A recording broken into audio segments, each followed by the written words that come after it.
제4단락 마태복음 5장 21절에서 26절 말씀. 화목. 옛 사람에게 말한 바 살인치 말라.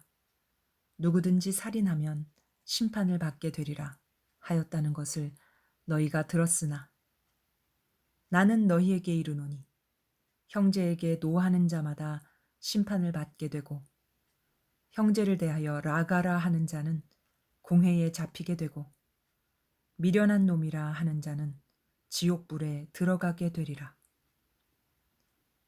그러므로 예물을 제단에 드리다가 거기서 내 형제에게 원망 들을 만한 일이 있는 줄 생각나거든 예물을 제단 앞에 두고 먼저 가서 형제와 화목하고 그 후에 와서 예물을 드리라.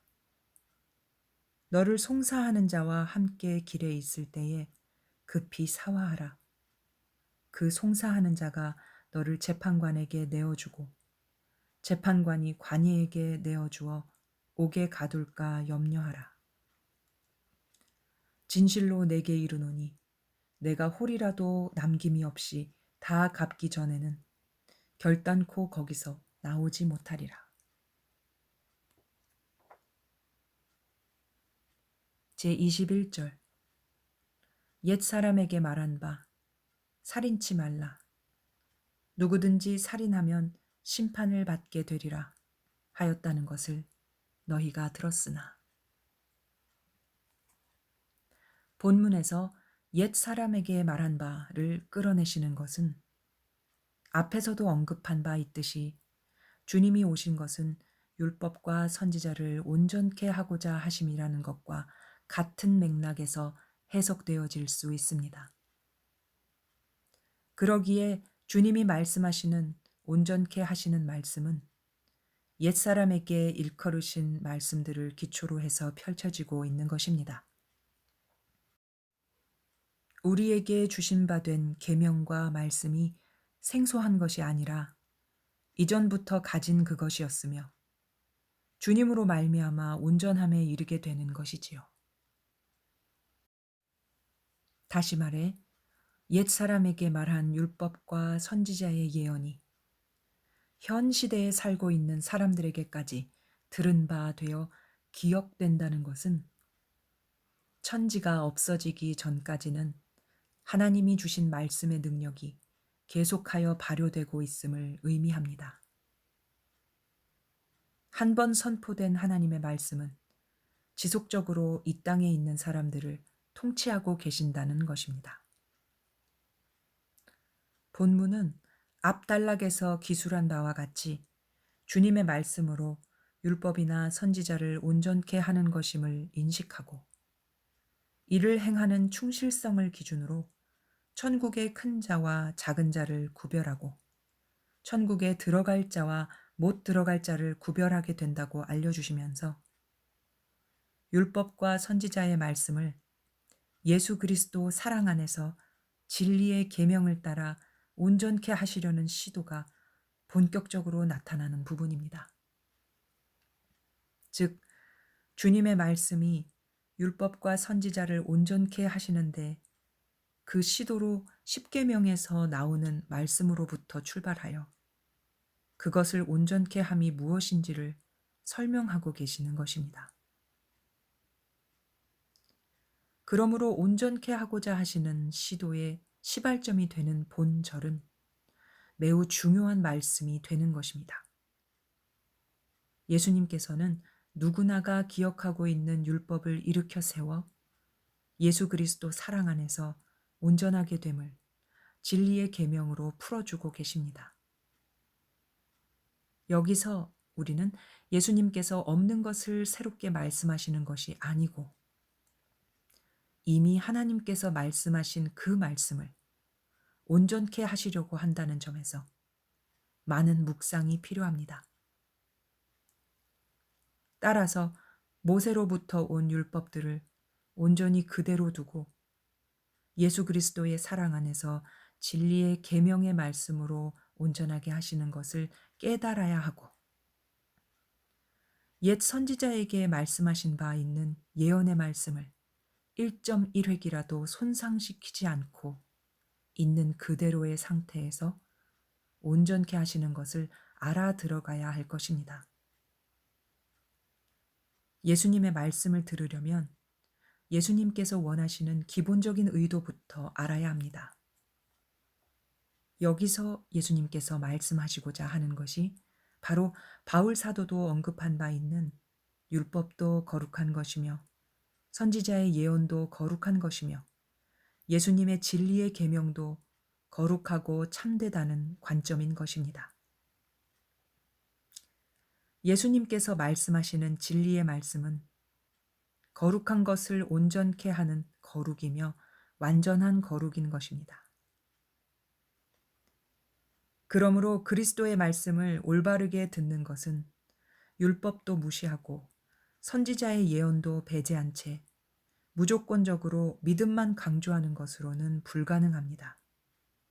바로 율법과 선지자의 말씀을 신뢰하는 기초 위에서 예수 그리스도의 완전케 하고자 하시는 말씀을 들을 수가 있고 함께 완전한 세계, 천국으로 들어갈 수가 있는 것입니다. 본문에서 예수님께서 완전케 하시는 계명을 따라 첫 번째 선택하신 내용은 10계명 중에 6번째 계명인 살인치 말라는 말씀이십니다. 여기서 주님께서 그 첫 번째 말씀으로 살인치 말라 라는 말씀을 선택하신 것은 참으로 중요한 의미가 있습니다. 이는 바로 생명에 대한 언급이며 온전케 하시는 말씀의 시작은 바로 생명에서부터 시작한다는 의미가 있는 것입니다. 생명에서 시작하여 이 생명을 말씀으로 온전케 하여 천국의 영생자가 되기까지 인도하시겠다는 거룩한 의도가 내포되어 있는 것을 알 수 있습니다. 예수님께서는 십계명에서 살인을 하면 심판을 받는다고 하는 서기관과 바리새인의 통속적이고 문자적인 해석과는 구별하여 말씀하시고 계십니다. 예수님께서는 보응의 결과에 주목하시기보다는 생명의 존재성과 영원성에 대하여 말씀하시고자 하는 것을 볼 수 있습니다. 예수님의 완전케 하시는 말씀은 살인을 해서 심판을 받느냐 안 받느냐에 대한 문제가 전혀 아니고 하나님의 부분체인 생명이 영생하느냐 영벌을 받느냐의 문제라는 것을 말씀하시는 것입니다. 율법을 건드려 죄악의 요소를 근본적으로 찾아내심으로 진리의 완전한 말씀은 서서히 효력을 나타내어 영생할 수 있도록 하는 것입니다. 예수님께서는 본절에서 10계명 중에 6째 계명인 살인치 말라라는 말씀을 상기시켜 근본적으로 생명에 대해서 다루시면서 예수님께서 이 땅에 오신 목적은 생명을 영원히 살게 하려는 의도를 가지고 있음을 알리시는 것입니다. 생명은 살인의 대상이 아닙니다. 영원한 것입니다. 그래서 생명에 대한 인간의 가장 기본적이고 근본적인 인식 부분부터 정립해주고 계시는 것입니다. 그러므로 예수님께서 오신 목적은 대단히 분명합니다. 은혜로 생명을 건져 율법과 선지자의 조명을 받아 흠도 점도 티나 주름 잡힘도 없는 완전한 천국인으로 인도하시려고 하시는 것입니다. 율법으로 세운 의인, 서기관과 바리새인의 의보다 더 나은 의를 세워 하나님의 부분체인 생명을 궁극적으로 천국으로 인도하시려고 오신 것입니다.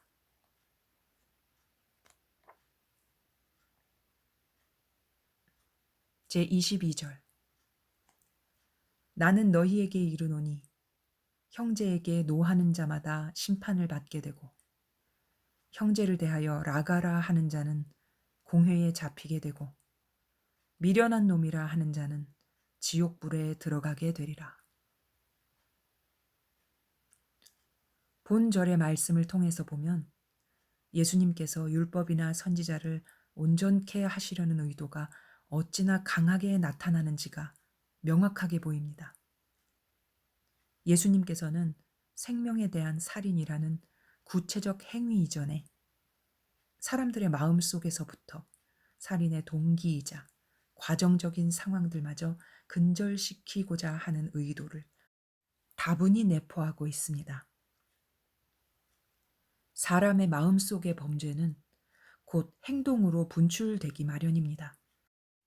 또한 행동으로 분출되지 않았다고 하더라도 마음속에 품은 그것이 바로 영을 죽이고 생명이 생명답게 거듭나는 것을 방해하기에 그것은 곧 자신을 향하여 또 타인을 향하여 살인을 저지르고 있는 것입니다. 사람의 생명은 이미 언급한 바와 같이 심령의 세계로 살아갈 때 온전한 생명이라고 할 수 있습니다. 그러기에 이제 마음이 범죄함은 그것은 곧 그의 생명의 범죄가 되는 것입니다. 그러므로 예수 그리스도께서는 마음의 근원적인 것부터 문제를 삼으시고 죄악의 뿌리부터 잘라버리려고 하시는 것입니다. 그렇게 하심으로 율법과 선지자를 온전케 하실 수 있기 때문입니다. 예수님께서는 먼저 형제에게 노하는 자마다 심판을 받게 된다고 말씀하십니다. 우리에게 있어 누가 형제입니까? 은혜를 받아 천국을 사모하며 가는 자들에게 있어서 필경 형제란 혈과 육의 관계를 의미하는 것이 아닐 겁니다. 바로 주님 사랑 안에서 하나님의 뜻을 따라 하나님의 말씀으로 천국을 향하여 가는 모든 영혼들이 형제인 것입니다. 예수님께서는 이러한 형제들을 대할 때 내부에서 일어나는 세 가지 현상을 다스려야 한다는 것을 일러주고 계십니다. 첫째, 노하는 자마다 심판을 받게 된다는 말씀을 하십니다. 사람의 마음에는 은혜를 받았다고 하나 죄의 근성들이 여전히 가리워진 채 가득히 남아 있습니다. 그렇기 때문에 진리의 말씀으로 온전히 성화를 입어가기까지는 마음에 가득한 죄악으로 인하여 각자가 부딪힐 수밖에 없는 상황인 것입니다. 내면의 죄와 죄가 부딪히게 되면 노하는 상황이 발생하게 됩니다. 그렇게 되면 심판을 받게 되는데 그것은 두 가지 양상으로 나타나게 됩니다. 첫째, 죄의 돌출 반응으로 노가 나오고 나면 마음에는 즉각적으로 양심의 작용과 율법의 작용과 선지자의 작용으로 인한 내적 심판이 이루어지게 됩니다. 죄가 나온 곳에는 반드시 이러한 작용이 함께 일어나 스스로를 조명하게 되는데 그로 말미암아 심령의 세계가 자유하지 못하도록 하는 구속의 틀 속에 갇히게 되어 스스로 심판을 받게 되는 것입니다. 둘째, 상대에게 노를 바라게 되면 그것은 상대의 마음에 상처를 입히므로 상대의 마음에 의한 심판을 받게 되어 또한 고통을 겪게 됩니다. 이건 역시도 심령의 세계가 안식할 수 없도록 하는 심판인 것입니다. 그러기에 이처럼 형제에게 노하는 자마다 심판을 받게 되는 것입니다. 이 땅에서 양심의 법과 율법과 선지자의 법을 통하여 심판을 당하지 않고 흠이 없고 점이 없을 때 비로소 천국에 가서 영생을 얻게 되는 것이지요. 양심과 율법과 선지자 그 어디에도 걸림이 되지 않고 온전한 성화의 모습으로 드러날 때만이 거룩한 예수 그리스도의 신부가 되어서 심판과 상관없이 하늘 혼인잔치에 들어가게 되는 것입니다. 둘째, 형제를 대하여 라가라 하는 자는 공회에 잡히게 된다는 말씀입니다. 라가라고 하는 것은 노하는 것과 심하게 욕하는 것의 중간적인 단계라고 할 수 있는데 일종의 형제에 대한 경멸적 언어라고 할 수 있습니다. 이러한 마음으로 형제를 경멸하는 자를 향하여 주님께서는 공회에 잡힐 것이라고 말씀하십니다. 주님께서는 이러한 상황의 이유를 묻지 않고 계십니다. 왜냐하면 그것은 형제라 함을 입은 자들은 이미 그리스도의 말씀으로 천국을 이루어 가려고 하는 영혼들이라는 동질성을 전제로 하고 있으며 그러한 그들의 내면에 성화의 온전함을 입기까지는 여러 가지 죄악의 충돌이 일어나는 것은 당연한 일이기 때문입니다. 그런 상황과 과정 중에 형제에 대하여 노를 넘어서서 공공연히 라가라고 경멸하는 것은 개인 간의 심판을 넘어서서 공회의 심판을 받게 되는 것입니다. 어차피 이러한 죄악의 모습과 활동들은 그리스도의 사랑 안에서 하나님과 온전히 하나 되기까지는 불가피하게 나타나는 현상인데도 불구하고 서로 공공연히 욕하고 있다면 그것은 주님의 이름으로 이루어진 사랑의 공동체를 파괴하는 행위이기 때문에 곧 공동체인 공회에 잡히고 마는 것입니다. 사랑의 공동체인 공회에서 잡히게 되면 결국 사랑의 공동체 안에서 분리될 수밖에 없는 상황을 만나게 됩니다.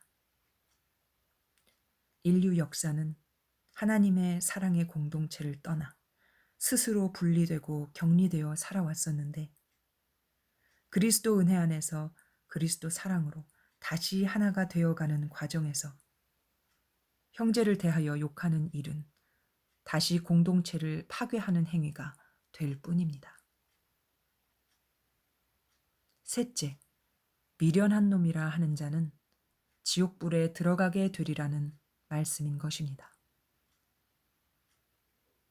여기에서는 아예 형제의 의미마저도 상실된 상태입니다.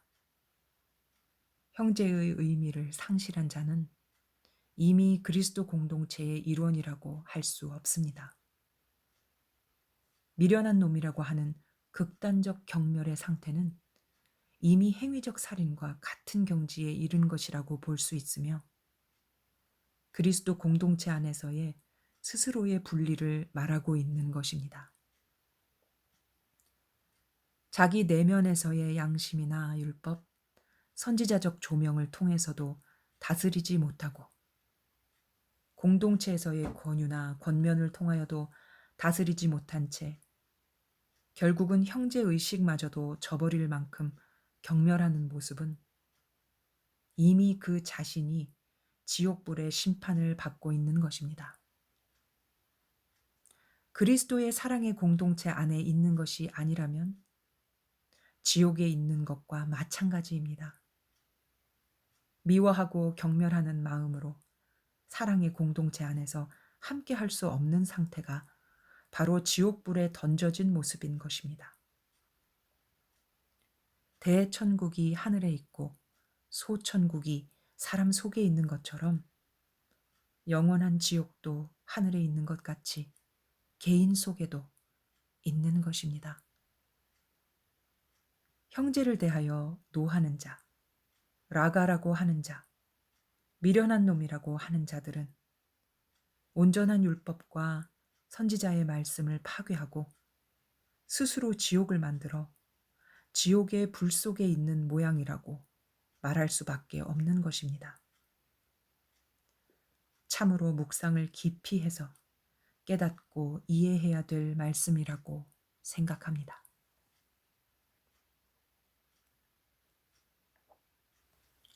23절.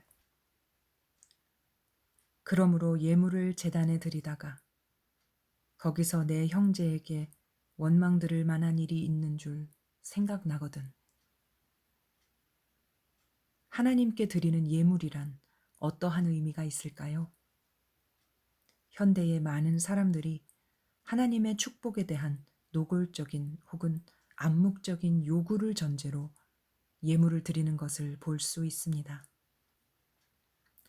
그러나 하나님께 드리는 예물은 번제나 속죄, 화목제 등을 위하여 드리는 것이지 결코 축복을 전제로 한 것이 아닙니다. 그러나 그보다 더 기본적이고 핵심적인 사실은 하나님과 나와의 관계가 사랑의 관계라는 점입니다. 예물은 내가 먼저 일방적으로 드리는 것이 아니라 하나님께서 먼저 주셨고 나 역시 하나님과 나와의 관계가 하나의 관계임을 확증하면서 조화로움을 이루어가는 표징으로 드리는 것입니다. 예물을 하나님께 드림으로 하나님과 화목하고 또 하나님께로부터 무엇인가 공급받는 것은 분명합니다. 그러나 그것은 축복이라고 하기보다는 하나님의 신성스러운 표현과 나의 영혼의 신성스러운 표현에 서로 조화된 만남이라고 할 수 있는 것입니다.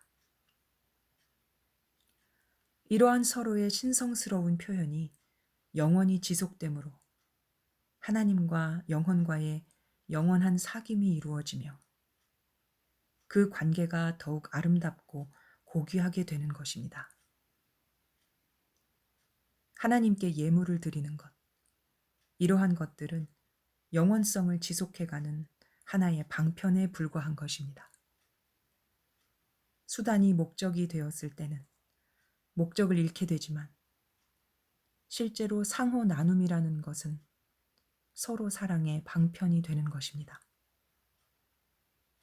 거듭하여 언급하지만 하나님께 예물을 드린다는 것은 하나님과의 화목을 유지하고 증진시키는 방편의 하나인 것입니다.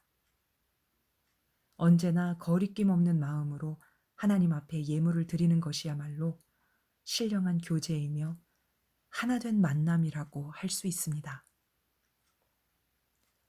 영혼들이 축복을 전제로 예물을 드린다면 하나님께서는 기뻐하시지 않으십니다.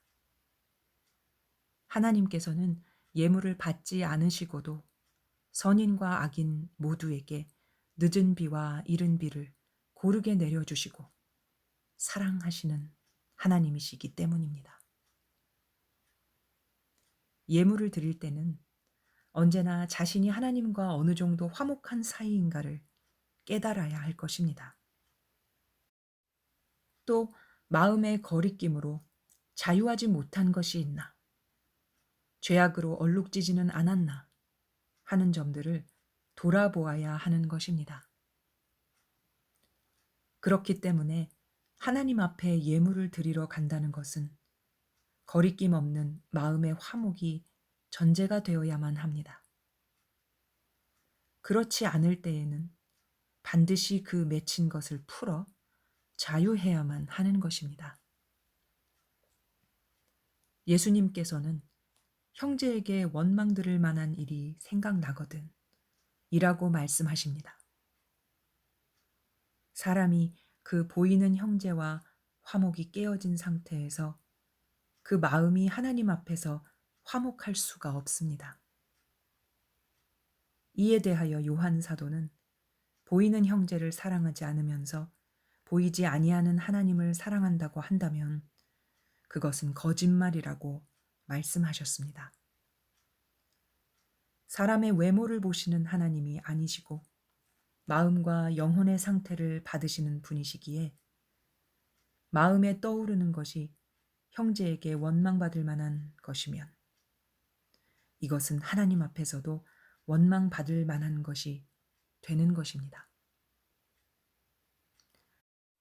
그리하여 예수님께서 형제에게 원망 들을 만한 일이 있는가 생각하라는 것은 하나님 앞에 예물을 드릴 때 하나님께 원망 들을 만한 일이 있는가 생각하라는 것입니다.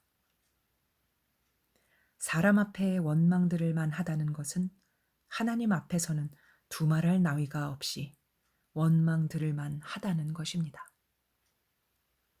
진정으로 마음을 다해 화목호자 하지 아니하고 자신을 돌아보지 아니한 예물은 모두 다 축복이나 받으려고 하는 예물, 외식적인 예물에 지나지 않습니다.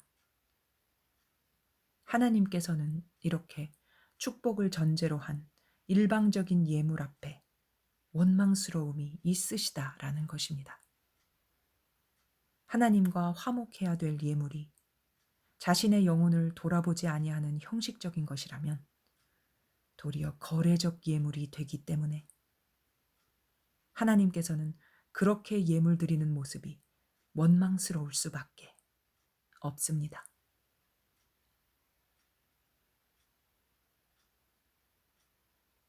제24절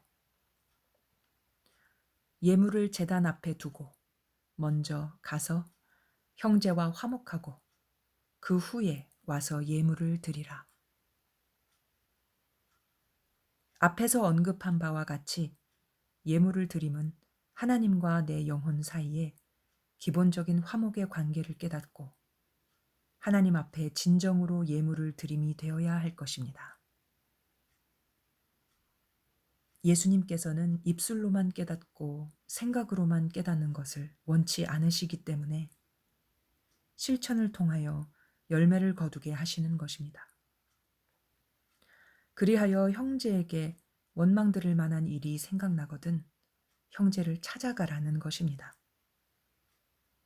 땅에서 매이면 하늘에서도 매이고 땅에서 풀면 하늘에서도 풀어진다는 말씀처럼 형제에게 원망들을 만한 문제가 있다면 하나님께도 원망들을 만한 일이 있는 것입니다. 그러므로 주님을 믿고 주님 사랑 안에서 한 피 받아 한 몸 이룬 형제와 원망들을 만한 일이 있으면 반드시 풀고 난 후에 하나님께 예물을 드려야만 합니다. 예수님께서 제단 앞에 예물을 드리기 전에 먼저 생각하라는 뜻이며 바로 하나님을 원망스럽게 할 만한 일이 있는가 자신을 돌아보아 생각하라는 것입니다. 예물을 드리러 가서 제단 앞에 두고 하나님 앞에 자신의 상태를 조명하는 것은 곧 1차적인 회개의 시간이라고 할 수 있습니다. 제단 앞에서 제물에 각이 뜯어지는 것과 같이 영, 혼, 육의 관절 골수로 조명되어져 오는 말씀의 감각을 붙잡고 자신을 돌아보며 회개의 동기들을 깨닫는 것이지요. 그리고 그 매듭의 동기가 된 상대들을 찾아가 맺힌 것을 풀어 형제와의 화목을 다지는 것이 회개의 열매를 맺는 시간인 것입니다. 그리고 나서 하나님 앞에 예물을 드릴 때 이것이야말로 하나님께서 받으실 만한 예물이요 드리기에 합당한 예배일 것입니다. 그러나 이러한 말씀을 빙자하여 형제를 찾아가서 화목을 청하되 적당히 화목하고 타협한 다음 예물을 드린다면 그것은 진정한 예물이 아니라 잔꾀에 불과할 것입니다.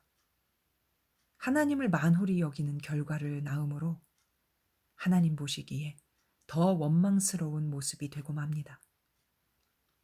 따라서 형제 사이에 충분한 화목, 즉 양심과 율법과 선지자의 말씀에 비추어 조금도 거리낌이 없는 화목이 필요한 것입니다.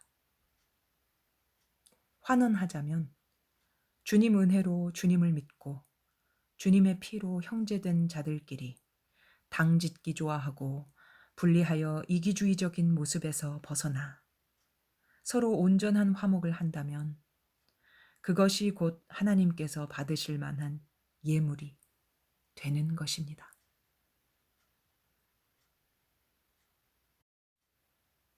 제25절 너를 송사하는 자와 함께 길에 있을 때에 급히 사화하라. 그 송사하는 자가 너를 재판관에게 내어주고 재판관이 관이에게 내어주어 옥에 가둘까 염려하라. 본문에서 너를 송사하는 자와 함께 길에 있을 때에 라고 말씀하십니다. 이 길이란 무엇입니까?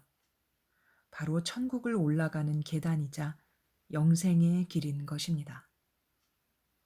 주님의 은혜를 받고 그 사랑 안에서 진리 말씀을 통하여 생명의 불꽃을 밝히며 천국의 길에 가다 보면 성화를 입지 못한 부분만큼은 여전히 서로 부딪히게 마련입니다. 그것은 영생의 길의 여정에서 불가피하게 빚어지는 죄의 부딪힘이자 영혼의 작업들이라고 할 수 있을 것입니다. 그러다 보면 주님으로 말미암아 한 피바다 한 몸 이룬 형제들이라고 할지라도 송사들이 생겨나게 됩니다. 앞 절과 연결해서 언급하자면 형제에게 원망 들을 만한 일이 생각났어도 그것을 풀어 화목하지 못한 채로 하나님 앞에 외식적인 예배를 드리다 보면 결국 형제의 송사를 받는 일이 생기게 되는 것입니다.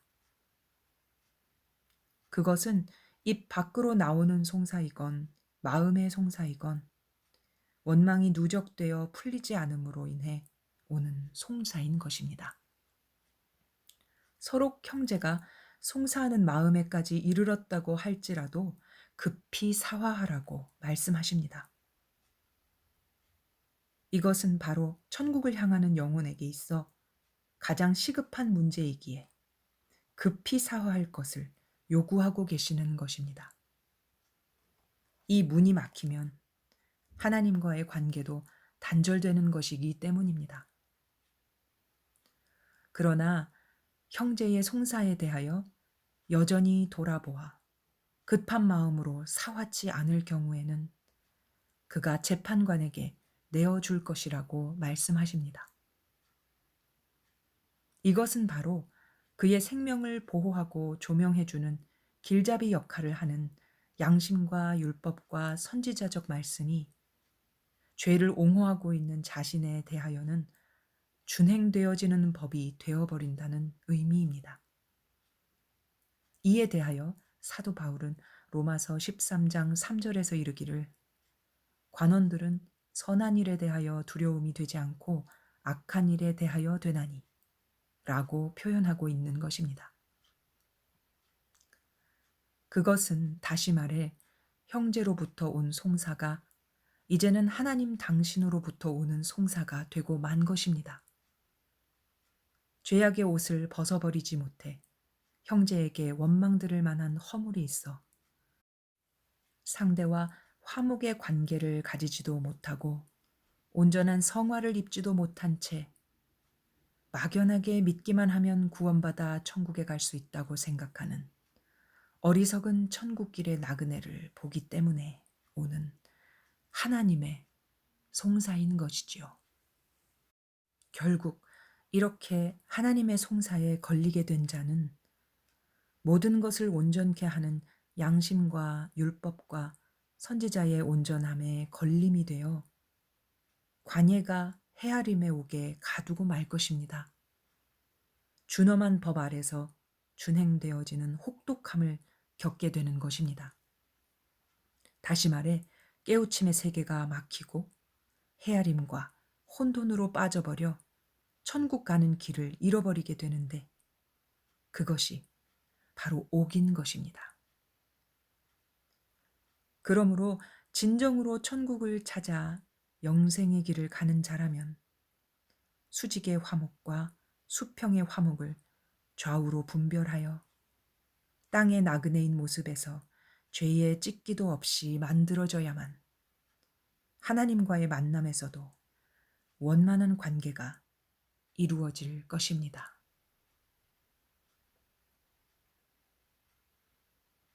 제26절 진실로 내게 이르노니 내가 홀이라도 남김이 없이 다 갚기 전에는 결단코 거기서 나오지 못하리라.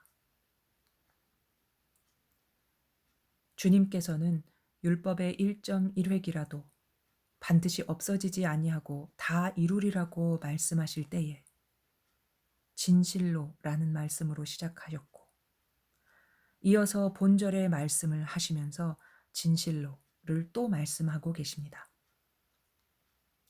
이것은 앞에서도 언급한 바와 같이 율법과 선지자를 온전케 하리라는 말씀을 반드시 이루신다는 것을 여기서도 힘을 주어 강조하시는 것입니다.